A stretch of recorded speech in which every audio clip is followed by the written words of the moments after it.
Good morning.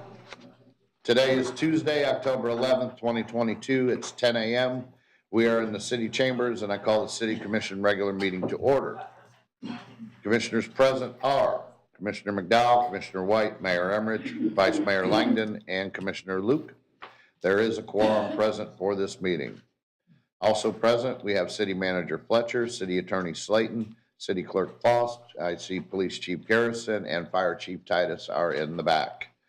I'm going to call on Vice Mayor to do the pledge today.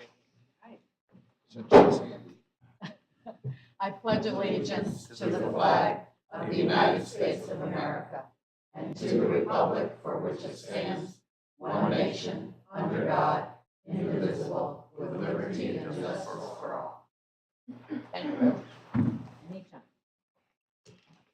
All right, I'm going to request a motion to approve the agenda. Second. Have a motion on the floor by Commissioner McDowell to approve the agenda as presented, seconded by Vice Mayor Langdon. Anything to that? May I ask a question? Sure. We have somebody in the audience that will be speaking, I guess, for one of the items coming up. I don't know if the individual was planning on staying most of the morning. Is it okay to stay? Okay, thank you. All right, please vote. There we go.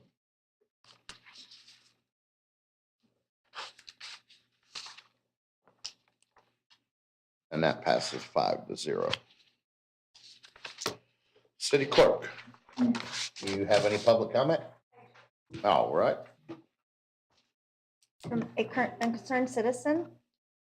The following is from the National Library of Medicine. After Hurricane Katrina made landfall and created damage to hundreds of homes, it contributed to West Nile virus illnesses. Therefore, it's recommended to enhance mosquito control assets and provide greater emergency assistance for surveillance and treatment to prevent mosquito-transmitted diseases during the immediate period after a hurricane and throughout an extended recovery period. In Florida, the state West Nile virus response plan after a declared emergency is to do meaningful announcements about disease. Sarasota County is under a mosquito-borne illness advisory because of the high number of sentinel chickens infected with West Nile virus. Yet, since this hurricane, nothing has been announced to residents through the robocall system specifically explaining about the West Nile virus outbreak. The state mandated advisory, what illnesses the virus causes and how to protect yourself, your children, and your pets. The state plan also calls for other responsible government agencies to provide timely information about the increased public health risk for other mosquito-borne diseases. The plan says there should be aggressive mosquito adulticiding by ground. This has not happened. There's been one air spray mission since the hurricane. How is it that a responsible emergency response when thousands of mosquitoes are hatching daily? The plan calls for regional support for counties in emergency status and coordination with the county health department for real-time surveillance results. Have any of you received an email from the Sarasota County Health Department Director on the trap counts in Northport last week? Are there still 4,000 mosquitoes caught in traps every 2 hours? The plan says you can request state and federal emergency FEMA support for mosquito control operations. Ian was deadliest hurricane to hit Florida since the 1935. Will the city please ask for help to protect its residents? That's all, thank you. Thank you, ma'am. Sure. Based on that email, and I've been seeing a lot of things on Facebook, and I've had a couple citizens contact me. Has the city reached out to Sarasota County Mosquito Control to gear up and ramp up and increase anything here in our city? Yes, ma'am, we have. And we've also put in a request for resources through the resource portal to make sure that more mosquito resource protection is provided. Excellent. Is there going to be possibly a blurb going out to the citizens to, hey, it seems kind of silly to say it, but prepare yourself and, put bug spray on, that kind of thing, just to give them a little bit of warning that there is a increase in mosquitoes? No, what we should be saying is what we're doing in order to prevent the mosquitoes that they're seeing, not to advise them to put on bug spray.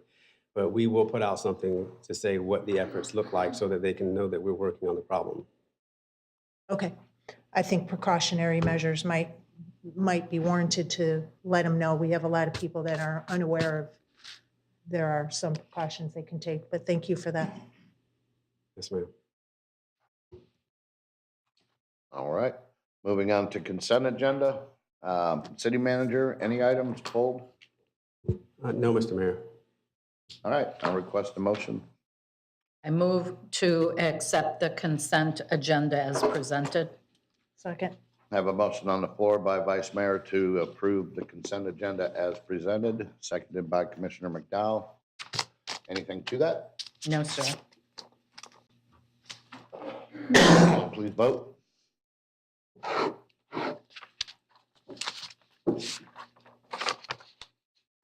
And that passes 5-0.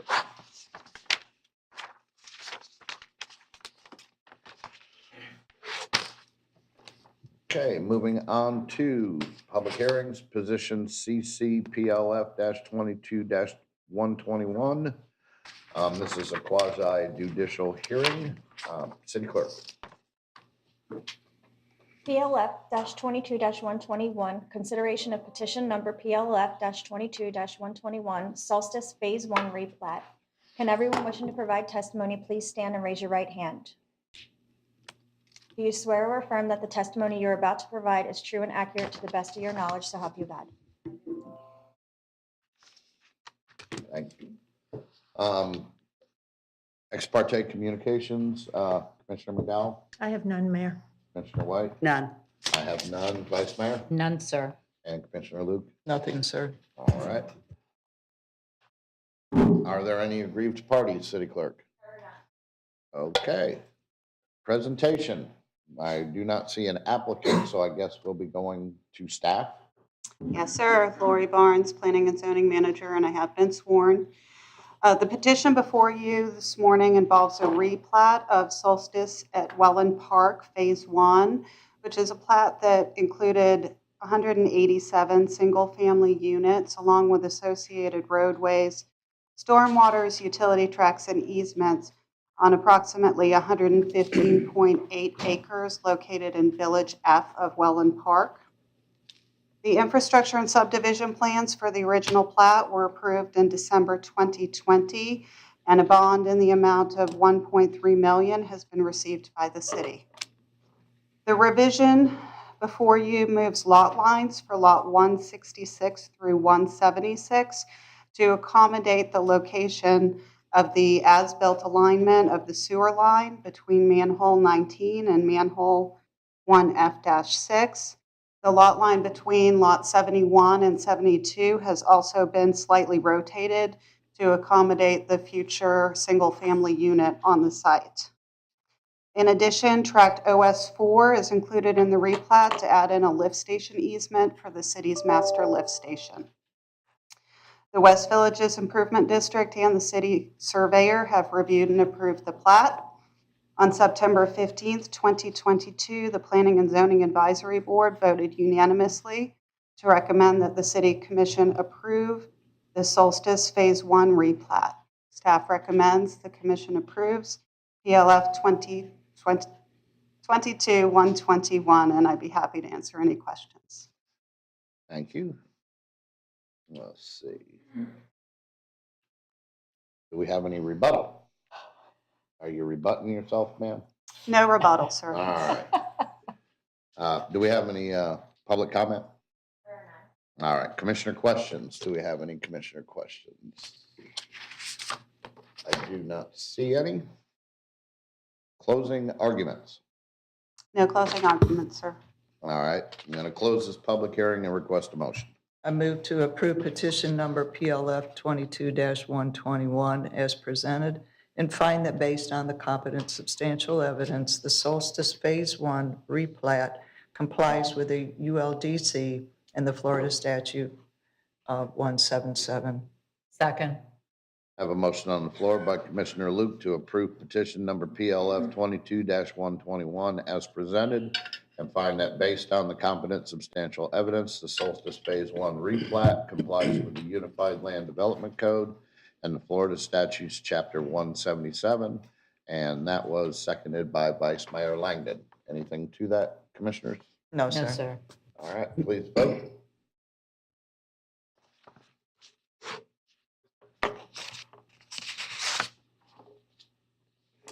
And that passes 5-0.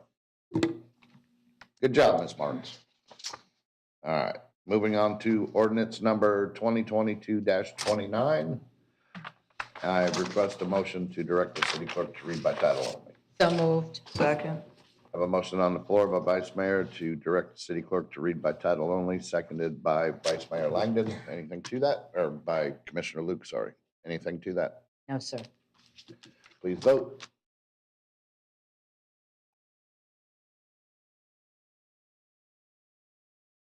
Sorry, Mayor. Oh, that's okay.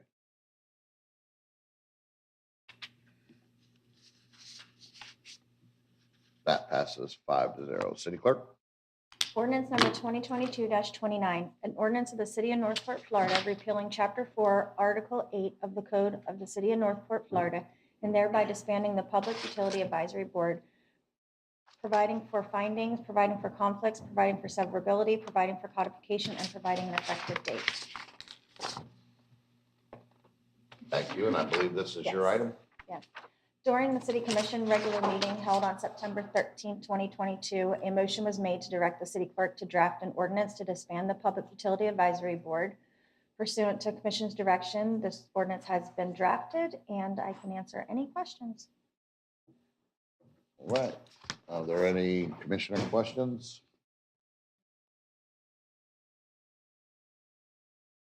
Commissioner McDowell? Yeah, I just have one quick one. Is there any current members on this utility board now? I believe there's one. And that board member would be able to then Apply for apply another board. anywhere else? Mhm, yes, ma'am. Okay, thank you. I don't see any others. City clerk, is there any public comment? There's none. All right, I'm going to close this public hearing and request a motion. I move to continue ordinance number 2022-29 to the second reading on October 25th of 2022. Second. I have a motion on the floor by Commissioner Luke to continue ordinance number 2022-29 to the second reading on October 25th, 2022. And that was seconded by, I believe, Commissioner White. Was that you? or- Yes. And that was seconded by Commissioner White. Anything to that? Please vote.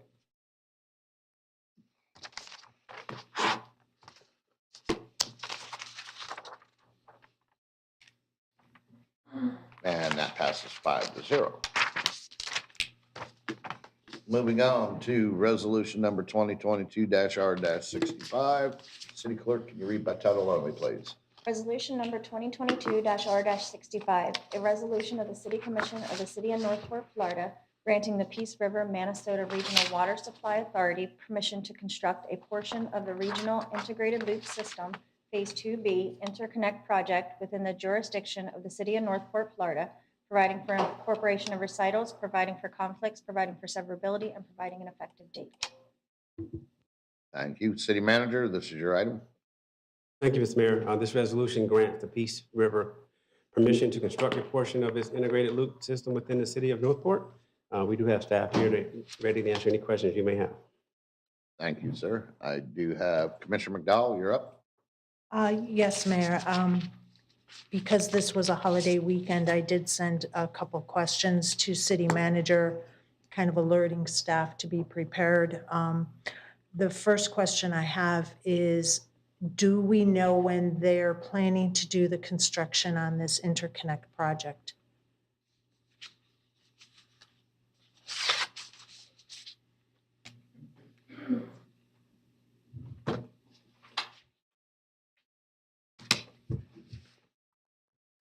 Good morning, Commissioners. Mike Acosta, Utilities Engineering Manager. It's good to see everyone Welcome. and to see the chambers back to normal. I love seeing you walk down there with a smile on your face. Most staff don't. I'm sorry. I guess that's a good thing. The authority approved a contract with their GMP type contract, Guaranteed Maximum Price Contract number 1, with a team that they're doing a design build approach. That was approved last Wednesday. And so they're just getting started. The project is anticipated to be completed by March of 2026. So it's a long-term type project. Okay, so they're going to do like design 1 year and then do the construction planning and then the construction? No, since it's a design build type of projects, there's a lot of moving parts at the same time. They're going to pre-order some long lead time items, as you might expect. Not normally they're long lead times, they're really long lead time items now. So there's going to be a lot of things that are running in parallel. Some of the procurement will run in parallel through the contractor. You probably won't see physical construction out there for a while. We do have Terry Holcomb from the authority here, and she may give you more detailed answers than I have. I just have that immediate stuff. So she can, if you'd like, she can come up and give you those kinds of detailed answers. Excellent. Well, let me ask a follow-up question. Okay, sure. As everybody in this room is aware, we're going to be doing the roundabout at Cranberry and Hillsborough. There's going to be some resurfacing of Hillsborough, and at some point, probably far in the future, there's going to be a widening of Hillsborough. So I'm a big fan of Dig Once, and I want to make sure that these projects are coordinated. Right. And I just was wondering, how will our project with Charlotte County for the roundabout affect their project for this B2? So since it's a public works project, I won't speak for Chuck. Okay. So, Good morning, Commission. Chuck Speak, Public Works Director. We'll make every effort to coordinate any infrastructure that's going to be within our work area for that roundabout construction, to try to get that infrastructure in the ground prior to. Not that the project will start or be in place, but we'll make every effort to put what we need underground before we do the roundabout. Underground for their project? Correct. We're going to coordinate with them to do whatever we can. I'm not guaranteeing that can be done, but that would be our intent, is to put anything that's going to be in our work zone for that roundabout in the ground prior to us completing that project. Excellent. The only other real question I have is in the resolution itself. It's section, hang on, let me pull it out, sorry, I lost it. Section 2.01, it says that the integrated loop system interconnect project within the city of Northport's jurisdiction. I'm curious, why did we not specifically show what was attached to the letter as to the specific locations that affect the city as like a Exhibit A or Attachment 1? Why are we being so broad by saying anywhere in the city? Because I don't know that I can answer that question, but they did do a routing study, and again, Terry can speak to it more detailed than I can, but the routing study has it going down Hillsborough, and I think that's the intent, unless there's anything different. I don't think, but I don't know that I can answer that question from a broadness standpoint on the resolution. yeah, because the way it's written, it's anywhere in the city, and Right. we have specific locations that they've identified. Right. I just am curious if we could just add those specifics as an attachment. City Attorney, I see your light's on. Thank you, Mr. Mayor. I would say on section 2.01, it doesn't say anywhere within the city. It refers to a specific project and specifically phase 2B of a project, which does have a defined scope. So anywhere in the city that this project is designed to go is where it's permitted to be.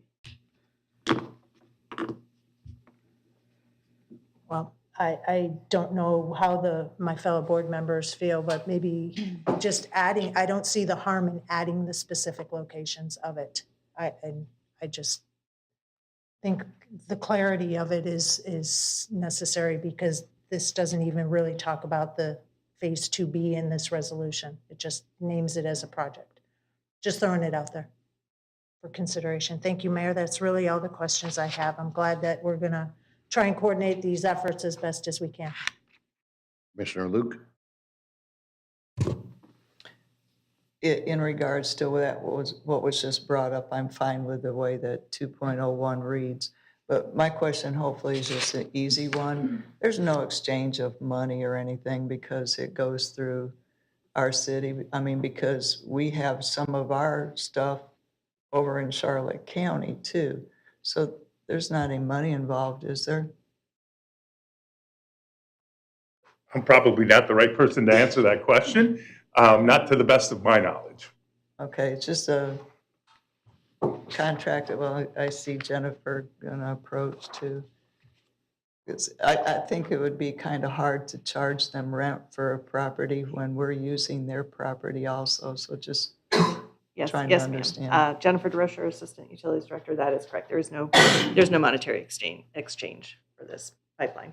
And each municipality is responsible for their own, I mean, nobody is held liable for their equipment or damage or anything. Yeah, the Peace River would be responsible for any damages or anything like that, as the contract, is let out.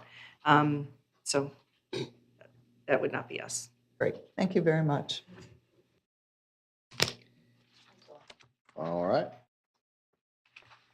I'm not seeing any other. City clerk, any public comment? I'm going to close this public hearing and request a motion. I move to adopt resolution number 2022-R-65 as presented. Second. I have a motion on the floor to adopt resolution number 2022-R-65 as presented by Commissioner Luke and seconded by Vice Mayor Langdon. Anything to that, commissioners? No, sir. Please vote. That passes 5-0. All right, resolution number 2022-R-64. City clerk, can you read by title only, please?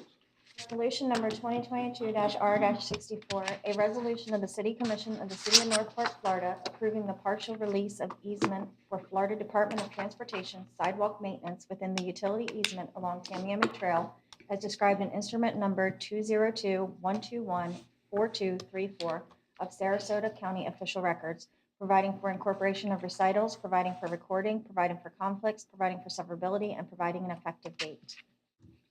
Thank you. City manager, this is your item. Sir? Thank you, Mr. Mayor. Welland Park has requested a partial release of an easement back to Welland Park to accommodate the sidewalk and trail, which bounces outside of the existing FDOT right-of-way. We're happy to answer any questions you might have. Thank you. I'm not seeing any commissioner questions. City clerk, you got any public comment down there? All right, I'm going to close this public hearing and request a motion. I move to adopt resolution number 2022-R-64 as presented. Second. A motion on the floor by Vice Mayor Langdon to adopt resolution number 2022-R-64 as presented, seconded by Commissioner Luke. Anything to that, commissioners? No, sir. Please vote.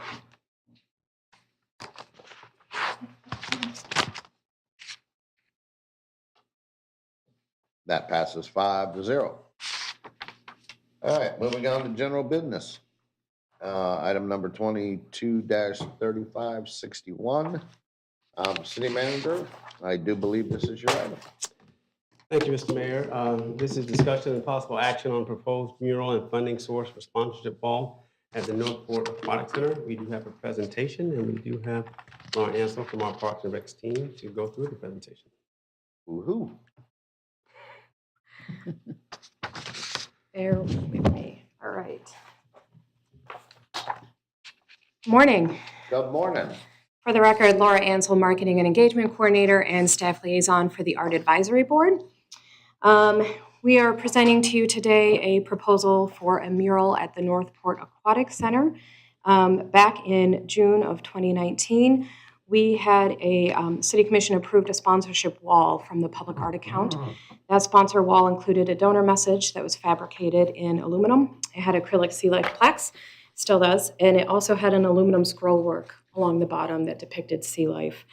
Unfortunately, over the last couple of years, it has sustained some damage, the scroll work along the bottom, due to vandalism, and that section of the sponsor wall requires replacement. As staff started evaluating the options for that, we reached out to the original vendor for a quote on replacing that scroll work. We also reached out to the Art Center to request a recommendation for a potential artist who could complete an aquatic-themed mural that would be less susceptible to damage from wandering fingers. So Based on her portfolio and work experience, the Art Center recommended Ms. Kathy Bousselet, who is with us today. We also have Ms. Dee Dee Gozian in attendance from the Art Advisory Board, so they can speak to her design. The mural she put together would incorporate the existing donor message in acrylic plaques, and we presented both options, replacing the scroll work from the original vendor or moving forward with the mural from Ms. Bousselet to the Art Advisory Board in April of 2022. The board voted unanimously to proceed with the mural and present it to this body for your review and consideration. The cost for her services is $4,200. We're also recommending a $500 contingency for a total of $4,700. The cost for replacement, as provided by the original vendor, and that would only pertain to the scroll work at the bottom, that aluminum scroll work, is $4,689. This is the proposed location for you. As you can see, this is to the right. If you're facing the building, there's the ticket window there at the Aquatic Center. This is where the original wall is. And this design would actually extend that wall to the edge of the building and take up the whole side. And I will, if I may, sir. This is a mock-up from Ms. Bousselet for your consideration of the Florida Coral Reef, and I'll invite her up here in a second so she can speak to her design and her vision for you. As part of the proposal, staff would remove the sea creature-shaped plaques that are on there currently. We do have 13 active sponsorships on the wall, and we have 5 that are up for renewal over the next couple months. We do have an inventory of some plaques, so if some were to be damaged, we would be able to just get them inscribed and then replace them on the wall. We would pressure wash the surface and clean it appropriately, and then the artist would work in sections and then affix the sea creatures back on the wall. The lettering at the top that's currently there would remain there, the acrylic lettering throughout this process. And then upon completion, Kathy would also create a small activity book about the aquatic theme, Sea Life. She's done this for other projects, so that kids who come and see that would be able to complete that activity book and have a little freebie giveaway. So as I have already noted, there is some of the sea creature plaques, because of the adhesive that is used to put them on the wall, they could be damaged if we remove them, but we do have backup plaques and could replace those as needed.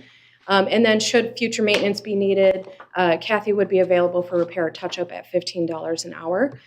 We did reach out as well recently to the Punta Gorda Mural Society to chat with them about their mural lifespans, how they take care of their pieces that are throughout the city, and their maintenance expectations.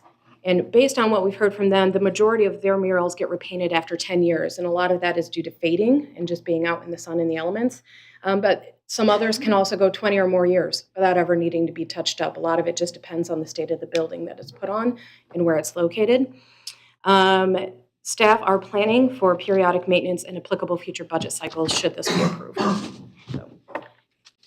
And then here is the breakdown, about $400 for paint and supplies. The services, $3,800, and then we are recommending a $500 contingency based on rising costs and unanticipated expenditures. So that would bring the total to this to $4,700. And then I do have the updated public art accounts. The art fund balance is currently $128,000. So, and now I would like to give Kathy a chance to speak to you about her vision for the Florida Coral Reef. Can I come up here or you want me to go here? Right here's fine. You have to be at the microphone, Kathy. Oh, I'm sorry. I can get myself over there. And where's the microphone? Thank you. Oh, okay. Well, my vision is because it's an aquatic center and everybody that goes there wants to have fun, enjoy the outside. And we've been waiting for this water park for a long time. So everyone that I know is just really, really, really enjoying it. And because, you know, everyone that goes there is going to feel like a fish or a turtle or a mermaid. So I wanted it to flow into the water park. That's why most of the fish are going to be heading towards the water park. And because we're in Florida, and I'm a very strong advocate for saving Florida's natural coral reefs. I've been a diver all my life, so I have witnessed the destruction and devastation of it. And I just thought it would be very appropriate to present it as a colorful coral reef, which is very typically Florida, and the fish are typically Florida. And these are the things that I've seen diving. So I wanted it to be fun and just be a good entrance and marquee when you first arrive there, rather than what's there. And again, it's a donor wall, so there will be spaces in between my fish for all the donor plaques. And hopefully that'll continue, more donor plaques. And so the wording above it, waves of appreciation to the following donors for their generous support. So that stays there.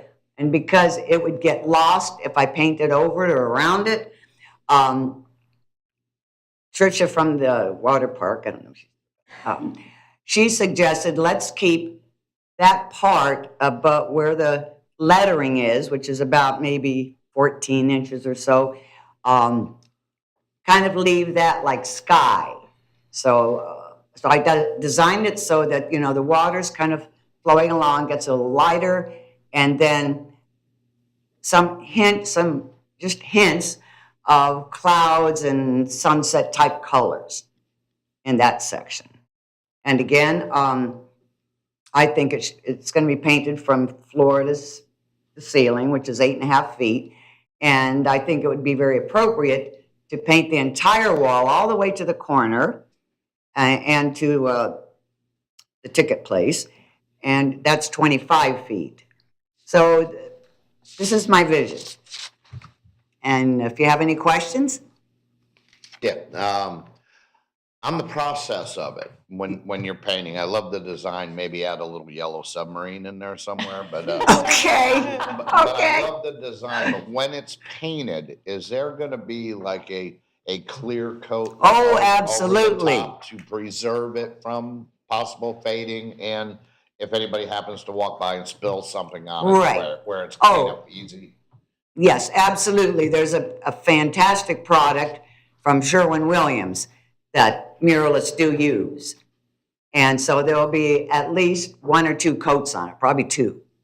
And that may have to be replenished after several years, depending on how it's wearing. Sure, You know. sure, but at least it has that extra. Oh, layer of absolutely. protective- Yeah, it wouldn't last if it didn't have that. Okay, And yeah, if there's dust or mold, then it would have to be cleaned and maybe resealed. But thank goodness, this is undercover. I mean, it is exposed to the elements, the wind and the rain coming in and all that, and kids touching it. And so it would probably have to be resealed at some point, sure, maybe every couple years. It just depends as needed. sure, it depends on the weather. and Right, so forth. right. All right, Commissioner Luke. Thank you, sir. I've known Kathy since coming to the city. Basically, she's a phenomenal artist, and I consider her a friend. This is awesome, awesome. The sky's kind of like that sunset with clouds going through it, so I think that's great. You answered the question that I had. You're going to paint fish, and then the other donor ones are going to be added to it. So that was the question that I had about that. The other question that I have is concerning the damage that was done. Do we have cameras there to catch vandalism? Director Funheller. Good morning, Sandy Funheller, Director of Parks and Recreation.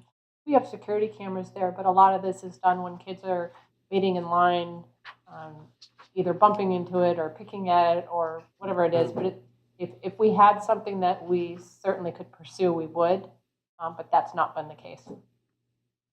So we think with this, taking that out of the equation, it will last much longer there. So it was more damage, not necessarily vandalism, somebody being evil toward it. Okay, that's great. Love it, definitely supporting it. Thank you, sir. Commissioner McDowell? Thank you, Mayor. And yes, I think this is a fantastic idea. It will absolutely enhance that donor wall. It looks nice now. It looks kind of bland. By adding this, it will really enhance it so much more. I'm wondering, what do you expect for an ETA to complete? Well, I don't want to start it until we're well over hurricane season. And when Can't it gets a imagine little, why. which is, I don't know when, but, and. November 30th? Oh, okay, well, let's hope that the hurricanes know that. So,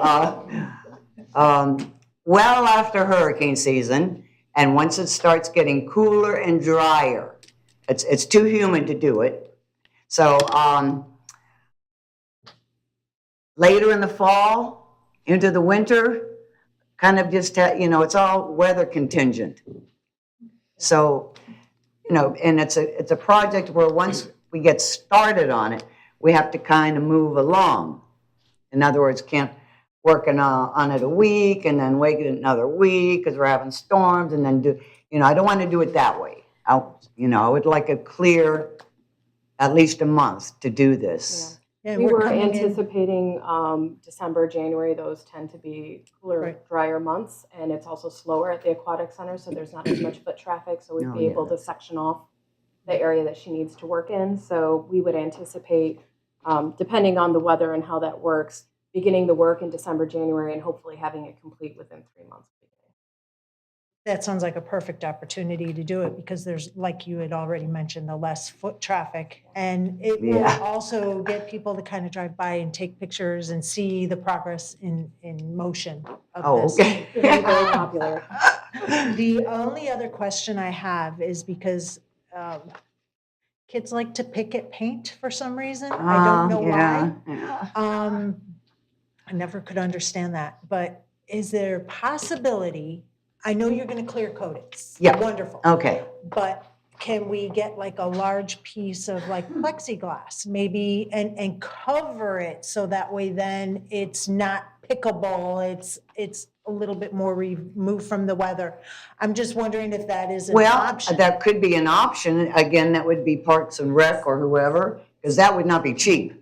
Right, I know. 8.5 by Yeah, and 25. I'd want to confer with staff from facilities maintenance to see what their recommendations would be for Yeah. proceeding with something like that. Yeah, and I How don't close? think they make a piece of plexiglass that large, but you could No. probably make it like in 1 or 2 sections that are seamless. I'm just throwing it out there as an idea because Yeah. they'll be picking at the poor Yeah. fish. That's what happens. I have done many public Yeah, art projects yeah. that are open to the public and very susceptible to yeah. either accident or vandalism and people not being very Yeah. disrespectful. I look forward to seeing this complete and look forward to the colorfulness that it'll bring to that aquatic center. So thank you very much. Great idea. Okay, thank you. And Commissioner White? Yes, Kathy, it's good to see you. Good to see you. We do go back a very long way, more than we probably care to tell anybody. But, so excited to see that you're going to do this project. A couple questions I had, that the waves of, is that in metal right now? That Yes. is correct. Yeah, it's an Yes. aluminum metal. Aluminum. And it's And- raised up, it has, Yes. it's three-dimensional, and it will not come off. Okay. They could not remove it. So that's staying? That stays. Okay, great. And this is coming from the Public Art Fund, correct? Should you approve it? Yes, ma'am. Yes, but that's just so that people don't Yes. talk about, spending their tax dollars on this. I think it's great. And then as far as, yes, removing that from the bottom, that it's a natural expectation when you have something on a wall that people and kids especially are going to pick at anything. As a teacher, when we had things in the hallways, learn to put those strips high because it's just a natural thing to do. They're not being vicious about it, but they touch things, they pull things. So, and as far as them touching the fish, I think if you put that clear coat on, they'll just move along. But definitely, I could see how that scroll work on the bottom was just too much of a temptation for them to want to do that. Plus, their feet are right there. Also, I'm thinking this is a great photo op. opportunity to take pictures. When people go to the aquatic center, there really isn't a place that, other than having the big slide in the background, but this could be something that's gather people here and take their picture. So I think it's really, really great. And I think that's probably, and just the donor plaques. I guess either I didn't know about this or I forgot about it, but that definitely needs to be promoted out there and let our residents know that that's available in our newsletters and our email blasts, whatever. And just to let people know that they can have their name or somebody's name put on there. And I do think that will help. Having a nice, Yeah. vibrant design will help Yes. move those quicker. Right, right, absolutely, absolutely. So thank you very much. I'm really excited to see this done. All right.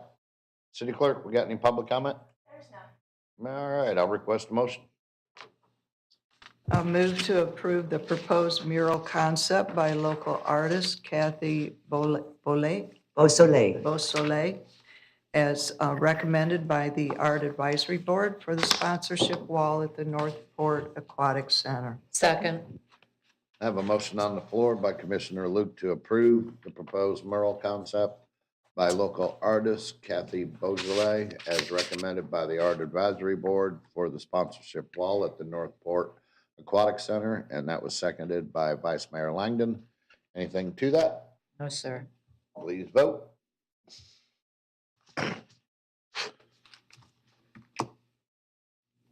And that passes 5-0. We look forward to it. Thank you. If I may, I think we also need a motion for the funding source being from the art accounts. I'll make a motion, Mayor. Go ahead. I'll make a motion to approve the funding of, I want to get the exact amount, sorry. $4,700 to be taken out of the public art account. Second. I have a motion on the floor by Commissioner McDowell to approve the funding from the public art account of $4,700 to be used for this project. And that was seconded, I believe, by Commissioner Luke. It was. Okay. Anything to that? Just that Miss Kathy is giving us a great price. And then $15 an hour, I mean, that's like minimum wage now for retouch. Thank you, ma'am.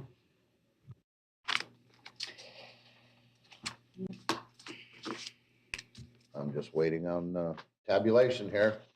There we go, 5-0. That passes. Thank you very much. All right, moving on to 22-3565. City Clerk, this is your item. Sorta. Kind of. This item was requested by Commissioner Luke to be placed as an agenda item regarding policy and procedure for commission retreats, to include Florida statutes that deal with the public meetings, an overview of what a retreat can consist of, and options for different types of retreats. The city attorney had provided the following Florida statutes to all commissioners. I believe it was in August. And there were 3 of them.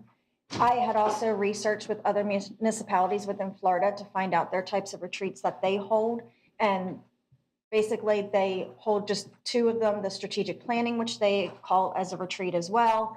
And that's a work type retreat that may be held at City Hall or off-site for a more relaxed atmosphere, always public notice with agendas, minutes taken, and sometimes recorded. Department heads are usually involved in that. Or there's team building retreat, which are typically held off-site, focused on team building activities with no discussion of city business or action. They're not publicly noticed, no agenda minutes or recording, and department heads are not typically involved. And this is what I received from the clerk group that I'm in, and also seeking the surrounding municipalities around us input. And then it's open for y'all's discussion. All right, now this would be turned over to Commissioner Luke. Thank you very much. Yeah, after the retreat that we went through, it kind of took on a different face of blending those 2 types that City Clerk just talked about, blending them. And so there was a lot of opinions coming back out of, from that. So to me, to keep yourself in line, you set a policy, you set a procedure, and you abide by that. Personally, myself, I think the policy needs to talk about the strategic planning and versus the retreat, which is just simply that team building. I don't want to see team building become a strategic planning meeting or anything of the sort. So I think both of them need to be defined in the policy, and that clearly stated before the meeting what type of meeting it is, who will be attending. That way it's written, there's no confusion that goes on as to what type of meeting that it's going to be. And there can be no discussion of city business. The mayor at that point in time needs to articulate that, in my opinion, at the beginning of the meeting so that there is no confusion as to what it is, and everybody else needs to be on guard. If something comes up or is talked about or started to be talked about that shouldn't be, we all need to be wise and team players and say, up, make sure we don't cross the line here, guys. So wanted to open it up to see if we wanted to make some changes to our policy. And I do want to thank staff for all of the work that they put into this, bringing the statutes and checking out the other municipalities as to how they view it also. Thank you, Mayor. Okay, Commissioner McDowell, you're up first. Thank you. The April retreat was the first retreat that was held as a team building retreat since I've been elected in 2016. Strategic planning was always done as a workshop, so we didn't have to worry about public notice. It was a given, public notice and minutes and all that kind of stuff. To call it a strategic planning retreat, I don't know if that is necessary. A few of the takeaways from the retreat that we held in April, there were members of the public in this chambers. And that was very disconcerting. I know that we're not going to have that if we create a policy, but if they come into wherever we're located, wherever this is going to be held, I always was taught through Florida League of Cities, when we all gather together, we're gathering together for a reason, and that's to discuss city business, or else we wouldn't be gathering. During the retreat, there were many topics that were discussed that, looking back, were definitely city business.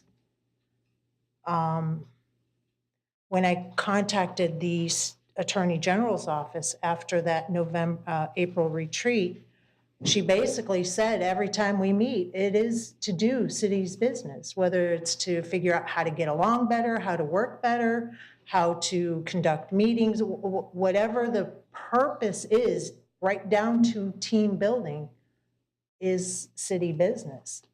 So I know that in the weeks following that retreat, it was kind of said that anytime we meet, we'll just notice it. So I don't quite understand why would we not want to notice a retreat. And then the other part is, if staff isn't going to participate in a retreat, are they going to be able to listen to the retreat, like the link that was sent out to staff in April? Because that would be another concern of mine.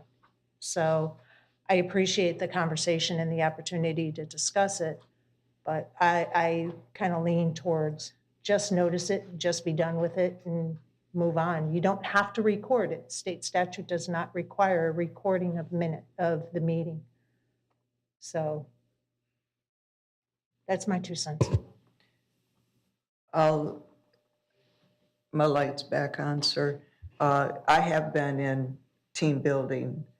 We went over to the Morgan Center in order to do it since I have been on in 2017.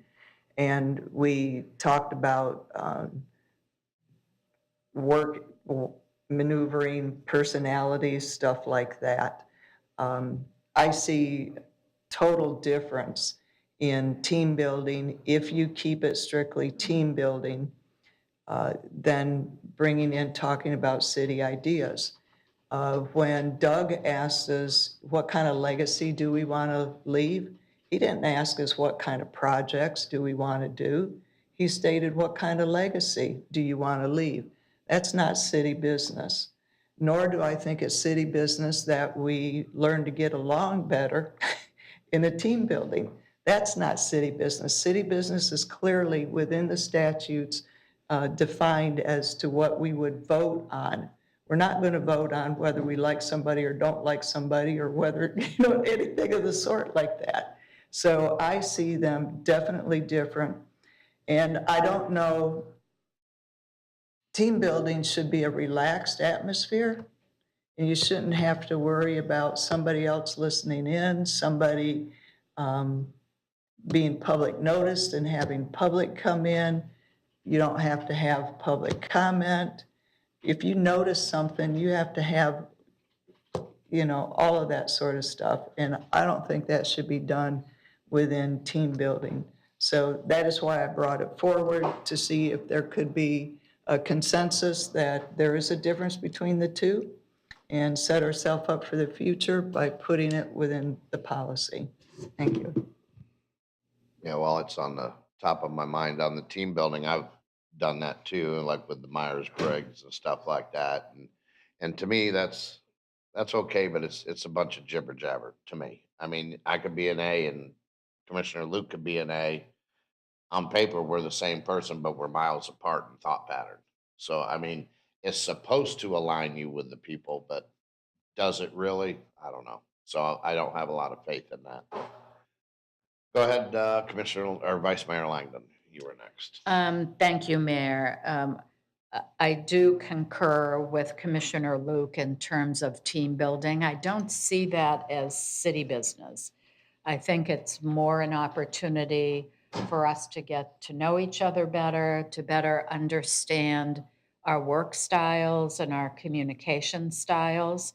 Because a lot of times when there's a failure to communicate, it's just sort of the way we go about it. So any kind of tool, I mean, I find Myers-Briggs and the IOT that we did, I find it fascinating. And it can help build insight in terms of how each of us approach and process work, and that can be very helpful in improving our communications and that type of thing. Philosophically, I have no objection to noticing a retreat, a team building retreat, philosophically. But if we're not really inviting the public, I think to notice it is. It's like, hey, we're having a meeting.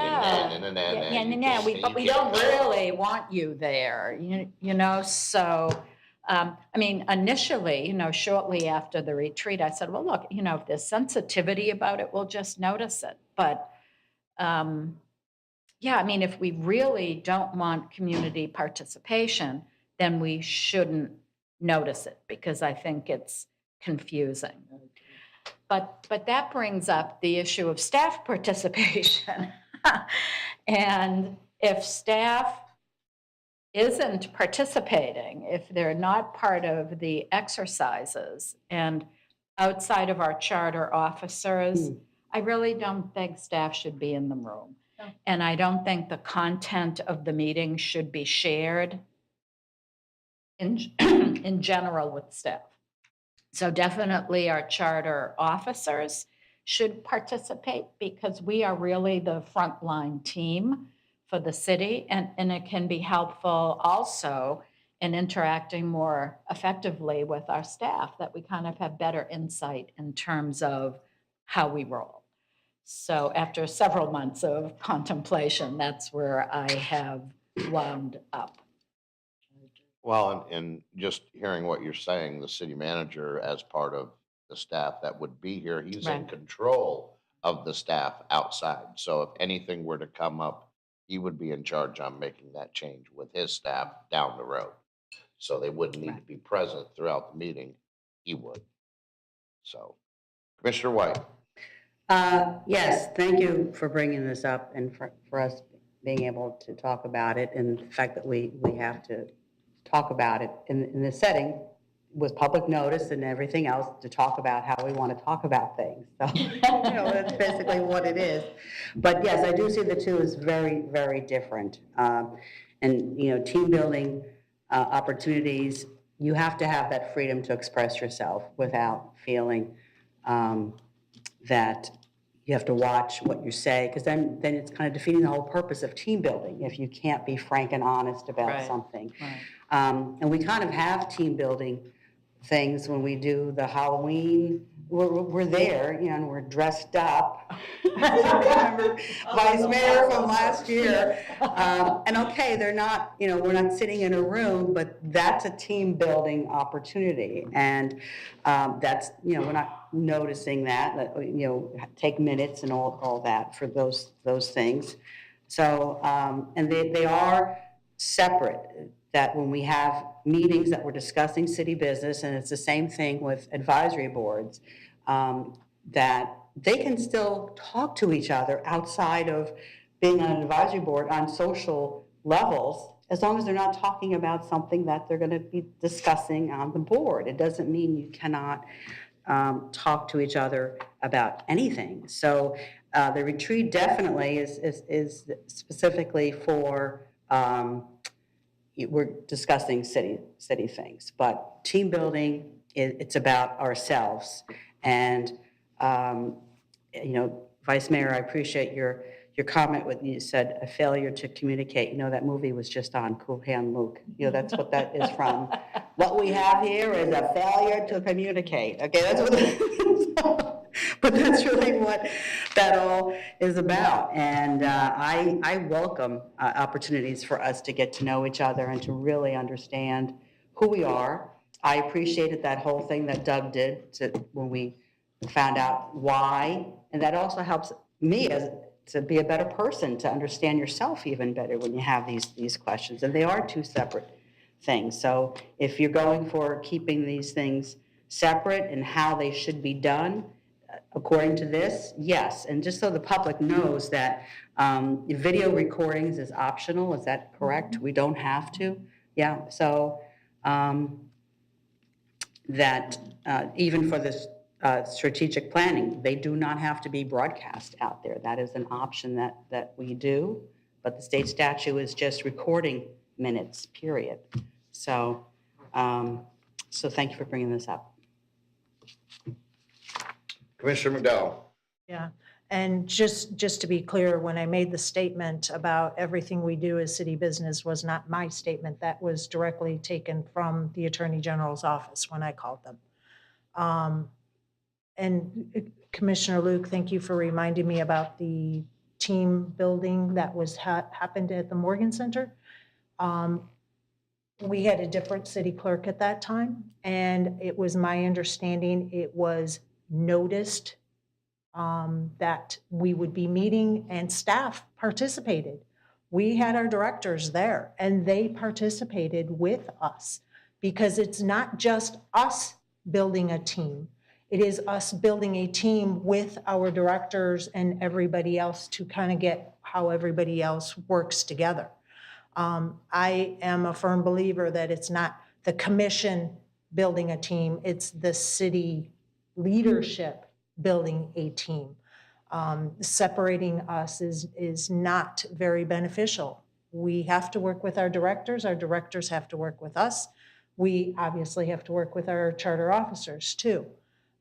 So if there was a benefit to sharing the link in April of the recording for the directors / other staff to participate, there might be a benefit to having the directors participate in a retreat for team building. I don't know. That is something that we may need to include in the policy. I get very cautious when we're meeting, and if we're going to be discussing things like we did in the April's retreat, which, yeah, there was some subjects that we talked about that was definitely city business. And that kind of makes me nervous going forward. And I hope if this policy comes to fruition and see what it looks like, then we can go from there. Commissioner Luke? Thank you, sir. The meetings, the team building back at the Morgan Center, the charter officers were with us on one day, and then the directors were on a totally different day. And there might have been some exchange later after that fact, but they were separate. But it was strictly team building, and we went through that IHOP or whatever it's called. It was strictly team building, and we did not talk about issues. What happened in April, I already stated, it was a blend that shouldn't have happened. And so I'm going to forget about what happened in April, and that's why this is on the agenda, so we can set for the future. But to me, it sounds like the majority want the two defined within the policy so that there can be a team building done without, the official stuff, but then showing that you have the official strategic planning and that also that happens, that is fully noticed and minutes taken and stuff. Vice Mayor was excellent with what she said. Of course, the charter officers would be in on the team building. This is the official leadership right here. It then goes out through the city manager and through the other officers, through their staff, each of them being over their own staffs. If there is a point in time where we think that this group needs to have a team building with everybody else, I don't know when or why, but that could be done. But that would be handled according to the policy that we set.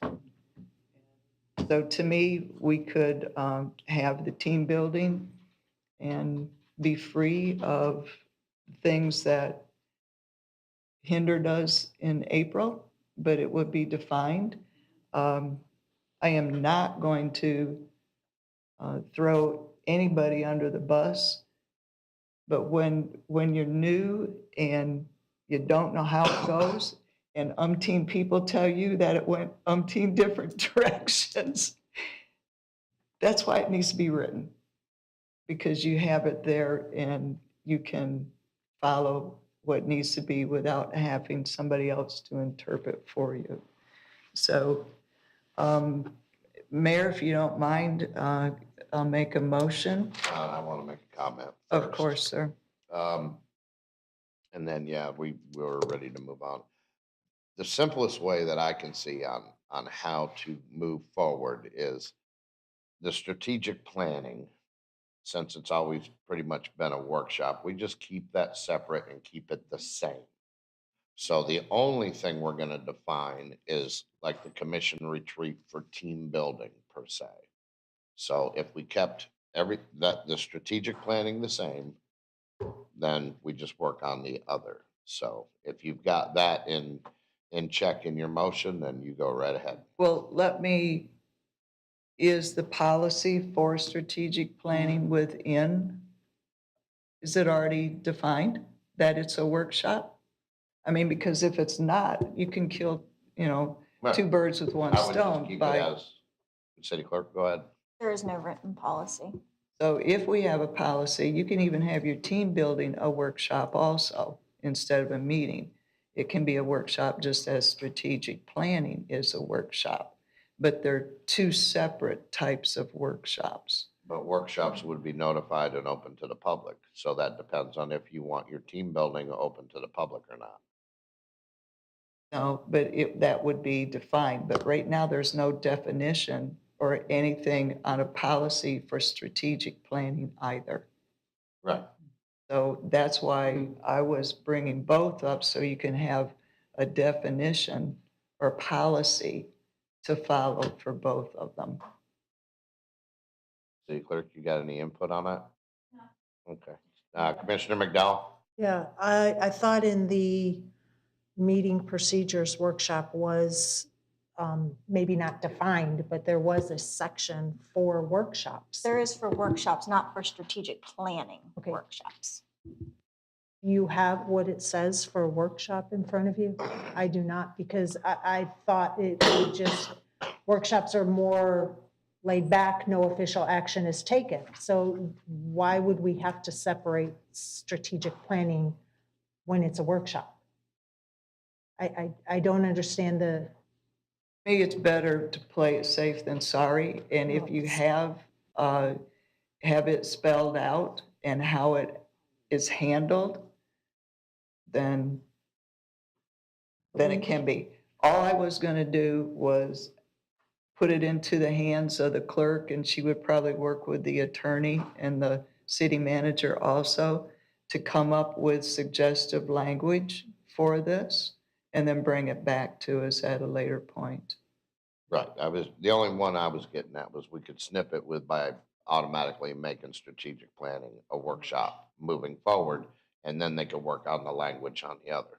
That's all I was trying to get That at, to would make be- it easy peasy. And that would be simple, is to state that strategic planning will be held within a workshop. And then you follow the procedures of the definition of a workshop. Correct. And that would totally take care of it, so that way you know how it's to be handled. When you come in, you don't know, how a workshop or blah, blah, blah. So if it's written, there's no second Because guessing. this does give the opportunity for the public to come in and give public Right. comment and add to the conversations. Correct. So- But the team building would be handled differently. Correct. And it could just be called team building. Doesn't even have to be called a meeting or a workshop.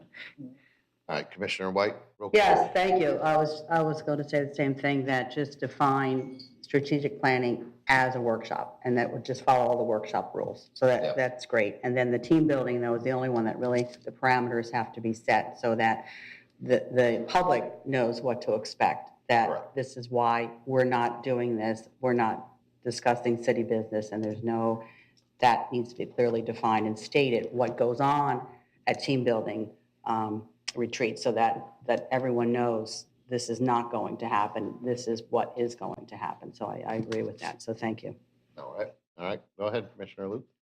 All right, I move to direct the city clerk and any other personnel that she would like to assist her to draft a resolution amending the city commission policy number 2021-05 to add language regarding commission team building retreats, and also to go ahead and define strategic planning as a workshop. Second.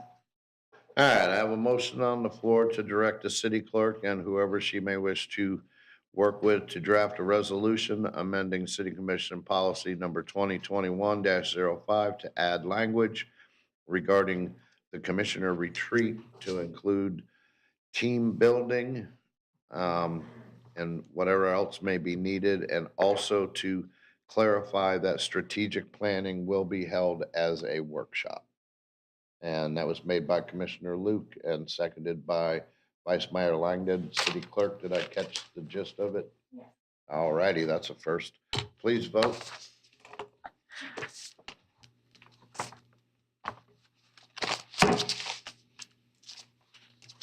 And that passes 5-0. It's a 5-0 day, isn't it? Yes. Wow. Piggy, piggy. All right. Yes. Okay, now I see it. It's official. Go ahead, City Attorney, ma'am. Thank you, Mayor Emmerich. The City Commission had previously directed me to provide a memo that outlines the general requirements in the Florida statute related to public meetings, and I think it was for discussion on this issue. I've provided the information, but I have not written a memo. Would you still like that memo? I would. Sure. I mean, as part of the, probably you might want to use that as reference going through creating what we want to do for the team building. That might be very important to what we're looking at, because depending on certain things that we're going to be getting into, I want to be able to set up like structure within the dais on how we're going to do stuff, but not necessarily talk about, specific things that the city plans on doing moving forward. How do we as a team work better together, so. Thank you. Commissioner McDowell. Yeah, maybe that memo the city attorney is going to be drafting could be part of the discussion when we have the policy. Right. I don't know what's in the memo, but it might be interesting to see what's in there, and maybe there'll be some discussion points we need to consider.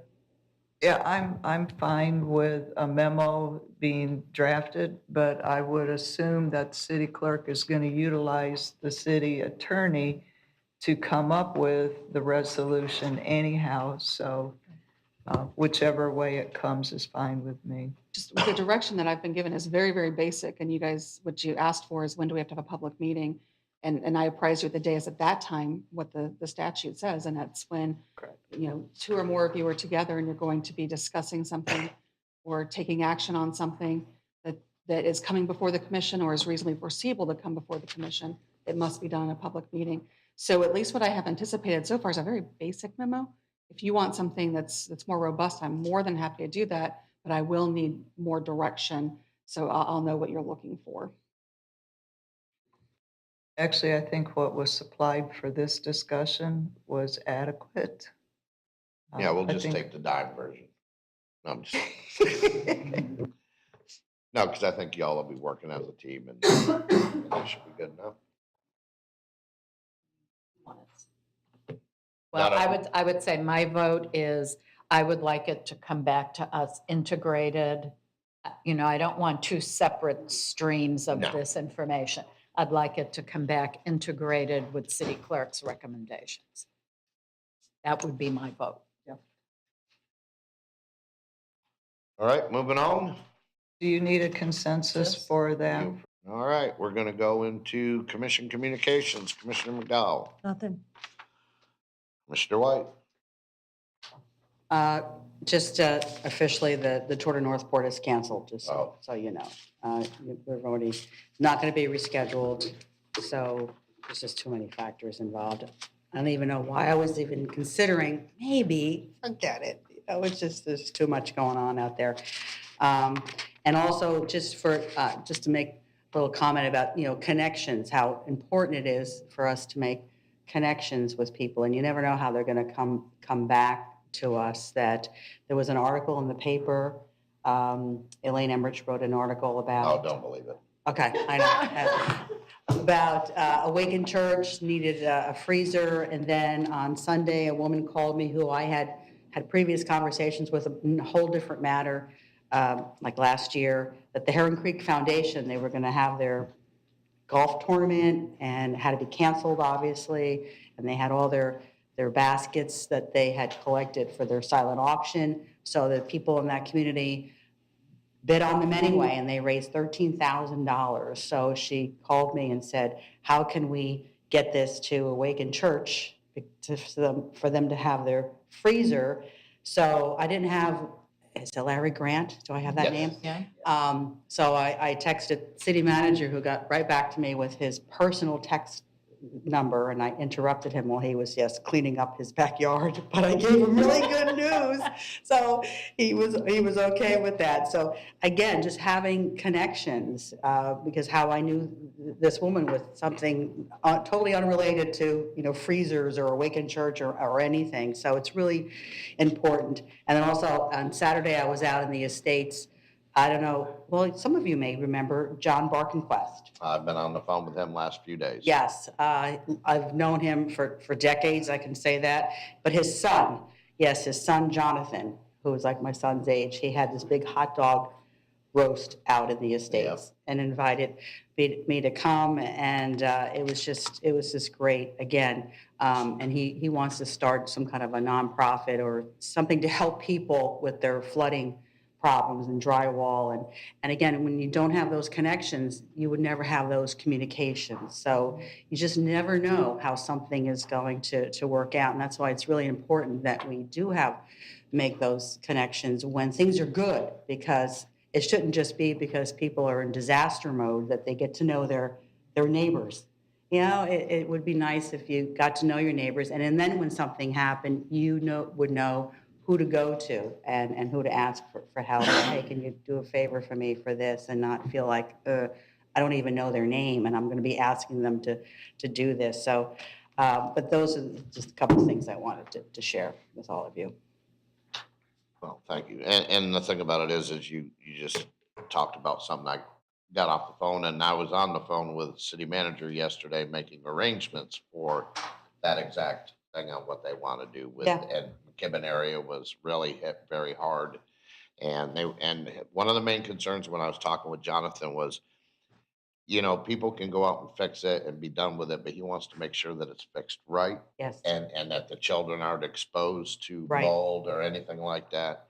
And I've pretty much hooked him up with a nonprofit to go through, and city manager is working on the other thing that he needed. And they're asking for small things, so it's not big things. But the one thing, I know our staff did a wonderful job during the hurricane and during the emergency response, and they worked their tails, yeah, I mean, tirelessly.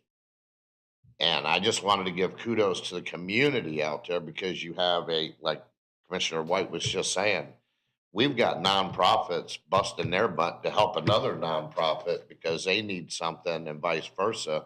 And this community is so resilient out there. You can drive down the street and they're giving away meals, and you drive over here, anywhere you go, there's food out there if you just look. And people just wanting to help at no charge. And there's a Christian-based company, and I'll put it out on my website, that's coming down and clearing trees at no cost and taking them off your yard and everything. The only problem with it is you got to stand in line, and it could be 2 to 3 weeks. And so, and they'll come out and they'll do that. So if you've got patience, there's people just willing to help, coming to help. And, you know, this is, you know, just the power of the people. So Vice Mayor, off to you.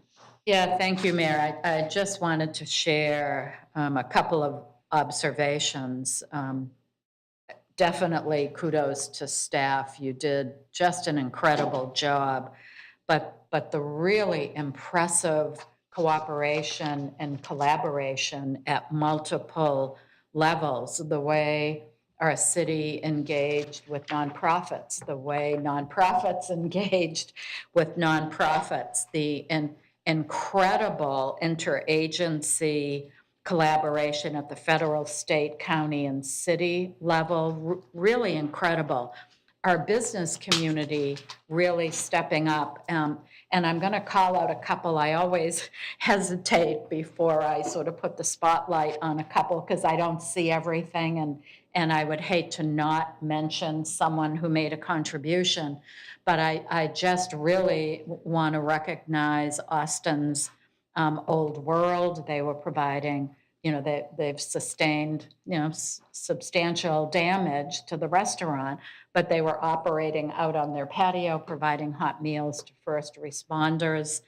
The new owners of Family Table, Anna Maria Oyster Bar, they're not even here yet, and yet they were providing hot meals to the general community on Friday evenings. So again, just the outpouring of help from our business community, and then the incredible neighbor helping neighbor. I read in other places that we do not get through a crisis like this without neighbors helping neighbors. And there was just so many examples of that in my own immediate area.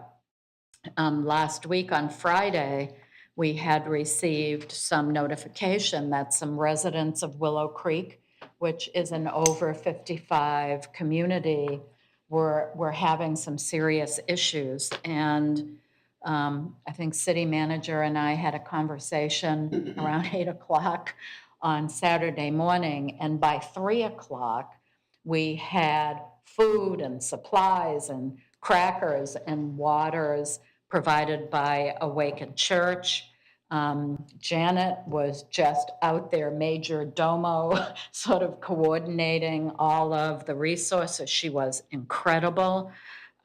We had the chamber, and I'm sorry, I don't remember the name of the organization. One of my fellow commissioners may know, but they were working with the chamber to provide hot meals on a daily basis. They came down about 4:30.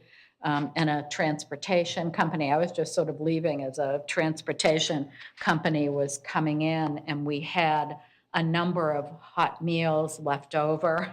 And the woman called her husband to ship all those hot meals up to the shelter in Venice. I mean, just sort of on the spot, doing the right thing and not worrying really whose lane is what lane, just everyone pitching in. When all else fails was involved, Kiwanis was involved. It was just an outstanding example of what can be done when we just all do the right thing. So that's all I want to share. Commissioner Luke? Yeah, I'm gonna ditto what everybody's been saying about the collaboration and the giving, the caring, the sharing. Everywhere you turn around, somebody's providing food. I know the chamber was handing out the food from John. Hasn't even come to the city yet, and doing, I stopped over to Faith and Blue that Awaken had on Friday. Just incredible. So many things being done in one place. Just, it's moving. Larry Grant just tickled me so bad, he could not have wiped that smile off of his face. He just loves caring and helping so much, and everything was yes, yes, yes. It was just great to see. And he has no home. So he's taking care of the community, and his family has been Yeah, he was one of displaced. them that had to be rescued, and actually Pastor Brian and his family was the following day. But I'm a very appreciative of the freezer for Awaken. They were in need of one, and somebody donated a used one that did not work. So little did you know when those connections came about, what you were doing to help supply that need that was needed there. Awaken has got so much stuff over there by our senior center. They're doing a tremendous job. Everybody is, but that one's just kind of one-stop shop.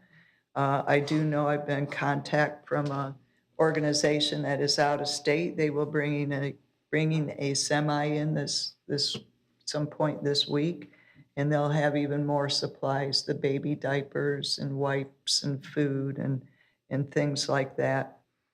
There were so many things canceled, of course. So that's weird for me.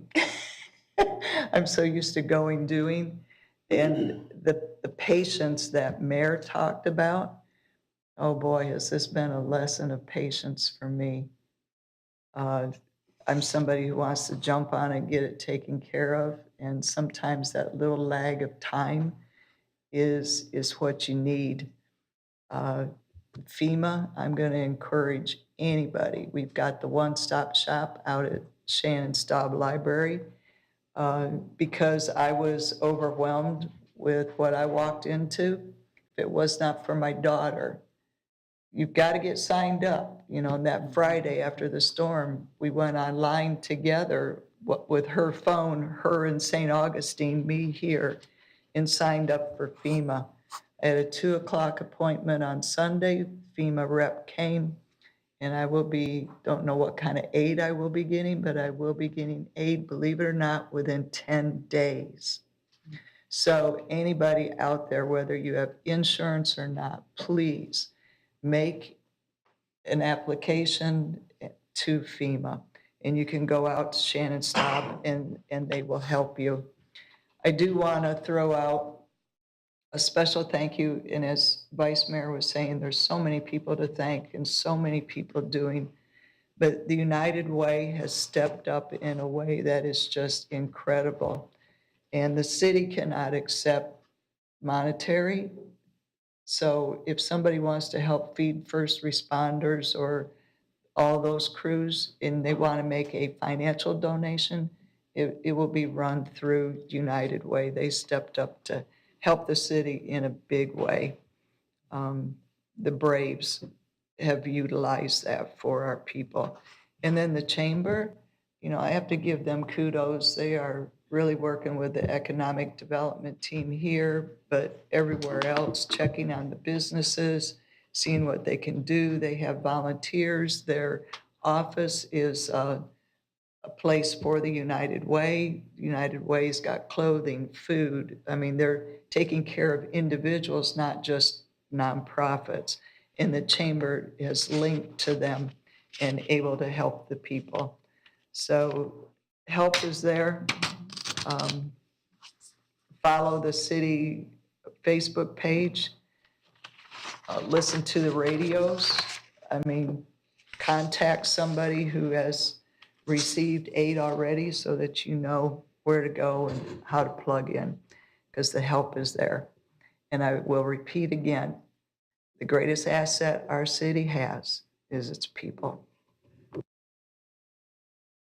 Vice Mayor thought of something else. Just really quick, I neglected to mention the Red Cross, and they were out delivering hot food at the Awakened Church location on Pan American all weekend. So I didn't want to neglect a mention there. And for some who Mayor, don't know, Oh, I Red just Cross, forgot something. that's quite all right. I It's mean, amazing that I forgot it and it And came you back. remembered And it. it came Oh. back, okay? So I would be remiss in not putting it out there that the efforts that we've had after this horrendous hurricane are so many times better than after Charlie.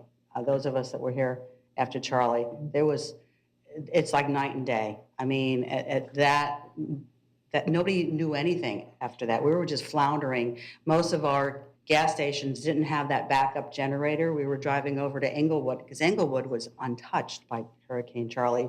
They never even lost their power. So we were going over there for ice and for gas, and there was very little communication here. I was even asking, is the city going to open up the fire hydrants for water? Because that's what they did after Charlie. They looked at me like, what? I said, yes, that's what they did. You went to a fire hydrant, they had a thing on there. It's so much different this time. There was communication, and of course we know that our towers are out for a while and things like that. But as soon as everything came back up, people knew how to get information. They were getting information, and it's just been night and day. It's very, very different. And I know the people that weren't here then still have some, complaints. I was telling somebody that somebody was complaining about their Comcast wasn't on, and I thought, oh man. After Charlie, it was forever till we got our phone service, and that's when we still had phones, like regular landlines. I actually had a rotary phone in my house. I still do, by the way, but because I was plugged into a jack that was working back then, and so all my neighbors had to come over and use my rotary phone to call out because all the cell towers are out, and here it's very different. I just want to put that out for our citizens to know that things are really, really great compared to what they were after Charlie. You sure you didn't pick it up and click it twice to get to the operator? It was interesting because all of the kids had to learn how to use a rotary phone. They didn't even know how to work it, but so. City manager, you got anything for the cause? No, sir. Thank you, Mr. Mayor. City attorney? No, sir. City clerk? All righty then. It's 11:29 and I adjourn this meeting.